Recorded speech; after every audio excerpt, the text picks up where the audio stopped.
What's up guys, it's Tom here and welcome to a brand new transfer news video, and in this video we will talk about Schalke centre-back Ozan Kabak because Liverpool are heavily linked with him. But as you can see guys, I'm on holiday but I'm still recording a video for you guys because I want to bring you the latest Liverpool transfer news. So if you appreciate the fact that I'm on holiday but still I'm recording a video for you guys, then leave a like on this video, subscribe if you are new so you never miss the latest Liverpool transfer news updates. As you know, Liverpool confirmed that we sold Dejan Lovren to Zenit St. Petersburg for £11 million, which I think is a great deal for Dejan Lovren, who is like 30 years old or 31, and he is going down rapidly in many departments. Physically, I don't think Dejan Lovren is capable of handling the pace and frenetic pace of the Premier League really, and also many Liverpool fans, including myself, thought that Lovren's decision making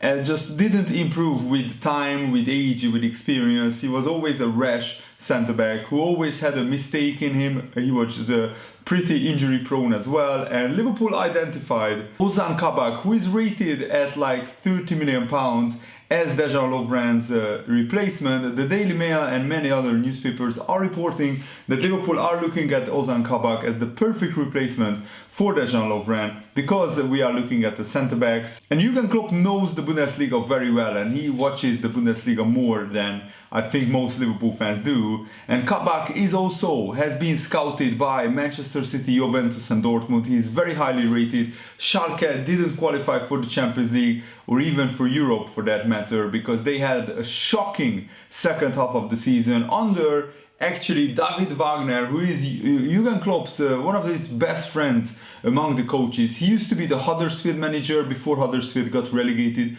from the Premier League.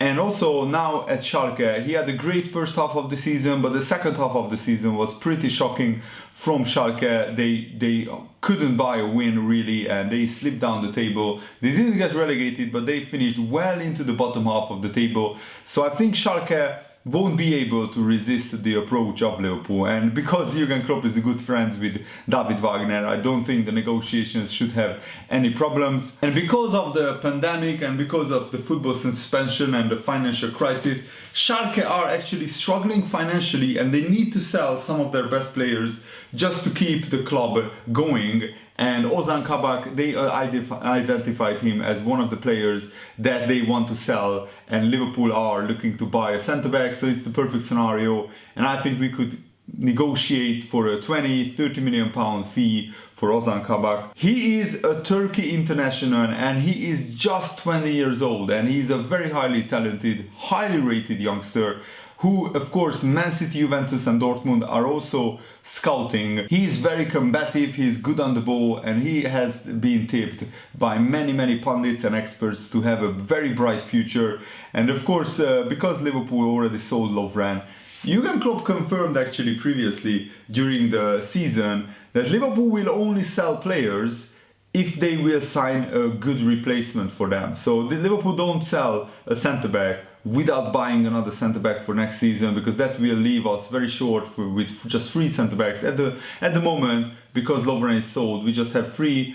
And even when Liverpool had 4 centre-backs, there was a point where the only fit centre-back was Virgil Van Dijk, Lovren, Gomez and Matip was injured, so Fabinho had to play some FA Cup games and Premier League games as a centre-back, and Liverpool don't want to arrive to that scenario once again next season. So I'm actually looking at the Bundesliga table, and Schalke finished in 12th place, and what is absolutely shocking, they were in the top half of the table before lockdown, is that they didn't pick up one single win after lockdown, which is pretty shocking because there was still like 12 games of the Bundesliga season that was played. So I think it's absolutely crazy. And Kabak featured 26 times for David Wagner's Schalke side, scoring 3 goals, which actually saw him as a centre-back to finish as Schalke's 4th highest goal scorer this season, which showed that Schalke has very big problems in the goal scoring department. That was one of the main reasons why they struggled. They just didn't have a striker who was firing the goals in. So even though Ozan Kabak is just 20 years old, he already has quite a lot of experience. He was at Galatasaray, he made his senior debut 2 years ago, and just 1 year later he signed for Stuttgart in January 2019, and after impressing at Stuttgart, Schalke signed him up in the next transfer window, so just 6 months later, last summer. And Kabak is 6'1" tall, so he's a very strong, very tall centre back, very good in the air. He averaged 2.9 aerial wins per game in the Bundesliga season that just finished. And also, he's a Turkish international. He's quick on the ground to cover ground and press opponents, and even a nip in to make tackles and interceptions. And despite being just 20 years old, he has good physique and will only get better with time. I'm sure that he will hit the gym in the summer and bulk up for the new season. And Kabak has the pace to keep up with quick forwards and makes pretty good decisions despite his young age. He's right-footed and also likes to play the ball out from the back and play long balls, averaging 3.3 long balls per game in the Bundesliga this past season. And Kabak could be a very good buy for Liverpool, considering his age and his potential. Liverpool do not need a first-choice centre-back at the moment because the likes of Matip and Joe Gomez will partner Van Dijk as the first-choice centre-back pairing. I think Van Dijk and Gomez will be the first choice next season, and also Matip, when Gomez is injured or when Van Dijk is injured, he can come in and form a very good centre-back partnership. So the Matip-Gomez or the Matip-Van Dijk partnership is also very strong, and Kabak will be under no immediate pressure to come in and start straight away in the Premier League and hit the ground running and face the best strikers in the Premier League. So I think he will just have time to be eased in, get used to the Liverpool playing style, how Jurgen Klopp likes to operate in terms of the tactics, what he requires of his centre-backs. So Kabak will have, of course, a steep learning curve. He will need to learn very quickly how Liverpool play. But I think if he has the talent, then he can definitely do that, and Jurgen Klopp will make him a much better player. And Joe Gomez explained that one of the key parts to Liverpool's success in the past 4 years, winning 4 big trophies, has been the honesty between the teammates to each other and between the manager and the team, manager and the players. So even when somebody messes up, the teammates will honestly tell them what they did wrong, how they could improve, how they could get better. This is what Joe Gomez said. I think that's what's been the crucial factor in the success this year. There's that level of accountability that everyone holds amongst each other. I suppose it just naturally formed to a point where it is not taken to heart. People don't take offense by it. You've got the leaders in the team, the Milners, the Hendersons, the Virgils, even one another. Robo can have a good go at me and say, come on Joe, that's not good enough. It's just a nice environment to be in, where you can be honest and upfront and say, you should have done better, I have to take it on board, or let's listen. I think that's what's been so important this year, and that's happened in games at times. That's probably what's helped us to stay switched on and mentally focused. Or before games, it's always never settling or never being satisfied or resting on our laurels. That's what's been so key to the consistency. And Joe Gomez had a run of 10 clean sheets in 11 league games as Liverpool, of course, racked up an unassailable lead at the summit of the table. Joe Gomez is still just 23 years old, and he actually started 21 of the last 23 games, Premier League games for Liverpool, which is pretty impressive. Joe Gomez said, it was tough. I mean, I never had a period probably that long whereby I was fit but not involved. But it's part and parcel of being here and at a club of this stature. I had to just bide my time and keep working hard in training. It's never easy as a player to sit out and watch from the sidelines for that sort of period of time, but it's part and parcel, like I say, of being here. Unfortunate things happen and players get injured, and I knew it was important then at that point that I had to play my part. Obviously, we were in a good place already at that point come December. Things were positive where we were in the Premier League. I was eager to not want to let anyone down or just continue that level and play my part. It was a tough time, but it helped shape me in a different way to how the injuries have. I had to look at myself and really dig deep and understand I've got to be patient here and take it from there. And yeah, he was just talking about the injury period where he had to miss a period where Liverpool were flying in the Premier League, but Joe Gomez was injured. But that's why you need 4 very good centre-backs, and I really hope that Liverpool bring in the likes of Kabak or somebody else who is equally that talented or maybe even more talented. And I trust Jurgen Klopp and the scouting department to pick out the best solution for Liverpool, because I think it's very, very crucial that even your 4th choice centre-back is a very, very good player. So if you have to rely on him, then he delivers on the pitch. And Virgil Van Dijk has spoke exclusively about Naby Keita, saying that he's world class. And he just said this, and I love this interview by Virgil. I'm just very happy for Naby. Naby is a fantastic guy. He works so hard. He's an outstanding football player. We see it week in, week out, and he has unfortunately been unlucky with some injuries, but hopefully he can stay fully fit for the whole of next season. I think he is world class, if I'm absolutely honest. I see all the moments when he has the ball, the smart moves, the smart intelligence. It's just incredible to see, and I'm very happy for him. Some Liverpool-based journalists commented on Liverpool being Premier League champions for the first time in 30 years, and these guys, some of them worked in football for 20-30 years, so I think their experience and their knowledge is very valuable here, and I wanted to share that with you guys. So James Pearce, who has been very, very long time working in Liverpool as a journalist, commentating and writing about Liverpool. This is the best I've seen since I started watching Liverpool in the mid-1980s. This is a special team with an incredible manager. It's got the perfect mix of youth and experience, and it's got quality in abundance. Their hunger and desire is off the scale, and sense of camaraderie. Just look at all the records they have broken this season. They have won the title with 7 games to go, and they lead the way by 18 points. That's complete and utter domination. Chris Bascombe, who is another Liverpool-based journalist, writing a long time about Liverpool, as good as any Liverpool team I've seen. The strongest 11 is the best in the world, freakishly brilliant in every department. Every side they face knows they must give the performance of a lifetime to even get a draw. When teams have success against Liverpool, increasingly rare, they now celebrate it like the greatest moment in their modern history. Those are the standards Jurgen Klopp has set. When they click, games can look like a no contest. We should savor this while we can. Teams like this tend to come along once in a lifetime. They are young enough to dominate the Premier League and the Champions League for the next 5 years. I'm not sure about that, because in 5 years Salah, Mane and Firmino will be like 33, and I don't think they can dominate necessarily the Premier League and the Champions League at that age.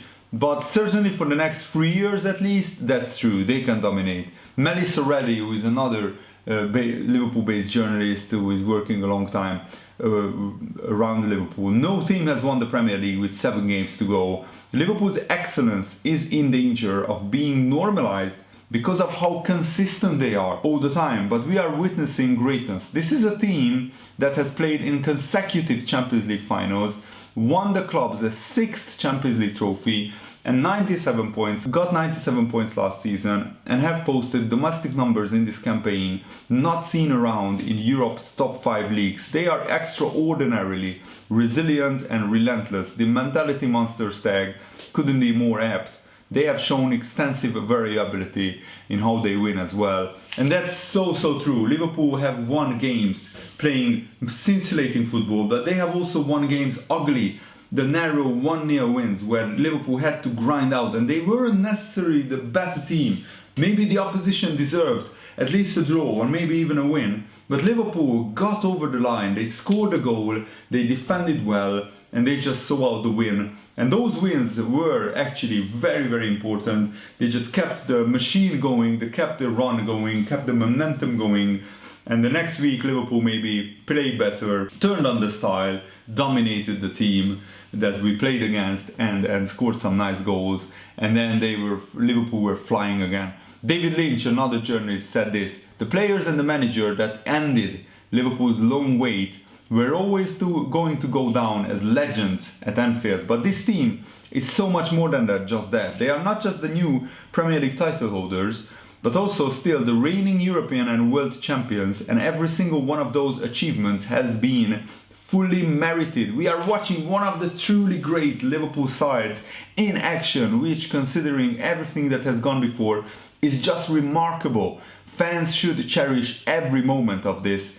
David Maddock, another journalist who is writing about Liverpool very often, they have achieved what no other Liverpool team, no other English team has achieved in football history, holding the Premier League, the Champions League, the World Cup Championship and the Super Cup trophies at the same time. So we are witnessing a very special team. It is potentially one of the greatest in Anfield's history, not just potentially.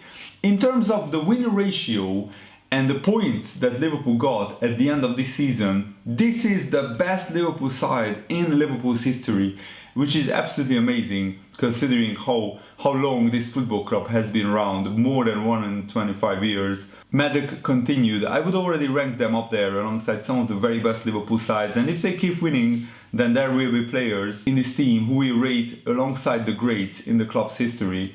Martin Atkinson also said, I think they could be the greatest ever Liverpool side, and that by extension would place them high in the running for the greatest side of all time in English football history. They have taken on a brilliant Man City team and in the end, perhaps for 1 year only, dismantled them. The way Liverpool won the title, putting in a big performance and then watching as Manchester City got beat, demonstrates that. Dominic King, who is also a journalist quite famous in England, said this: comparing teams from different generations can be like trying to compare apples with oranges.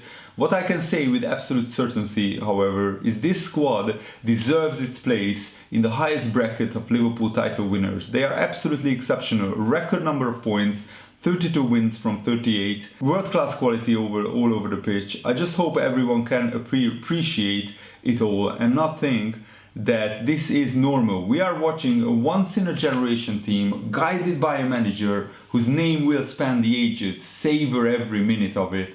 And he is right, and I'm loving it. I'm savoring every minute of it. I think that this is absolutely brilliant. And the journalists were asked what has been the key to Liverpool winning the title. And James Pearce said this: shrewd recruitment has been the biggest factor. It started with the appointment of Jurgen Klopp in 2015, continued with the players brought in. Since then, the signings of Van Dijk, Alisson were huge. They took Liverpool to the next level. They were the final pieces. Jurgen Klopp's ability to get the best out of people is remarkable. His man management is second to none. Also key has been the tactical evolution, being a bit less expensive but playing with much more control and maturity. This Liverpool team can win games in so many different ways. They have so many match winners that has enabled them to be consistent. Chris Bascombe said this: a world-class goalkeeper, world-class centre-back, full-backs, world-class midfield performances and world-class strikers. That helps. Jurgen Klopp has put the spine of the team in place, and tactically there is a way of playing which is identifiable but almost impossible for an opponent to stop when executed well. Combine that with confidence, trust and the emotion of an Anfield match day, and suddenly it all looks easy.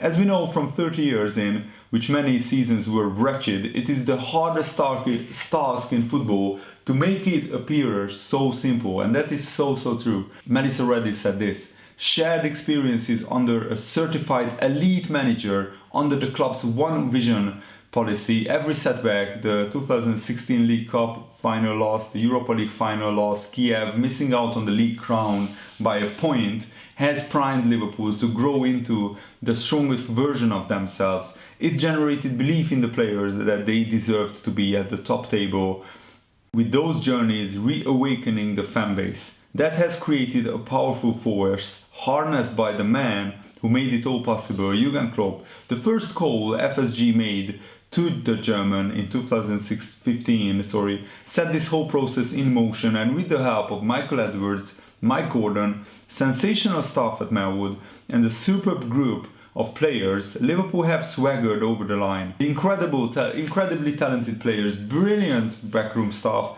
and fantastic supporters go a long way, but it feels like none of this could have come together without the manager. In my eyes, Jurgen Klopp is a modern day Bill Shankly. Not only is he a remarkable manager, he is a man whose principles dovetail perfectly with this club. Liverpool are so lucky to have such an inspirational figure in charge. Oh man, these opinions by these journalists have been absolutely fantastic. It was really a joy to tell those to you guys, and I really hope that you guys enjoyed this video. Thanks for watching. Have a nice day. See you later. Goodbye.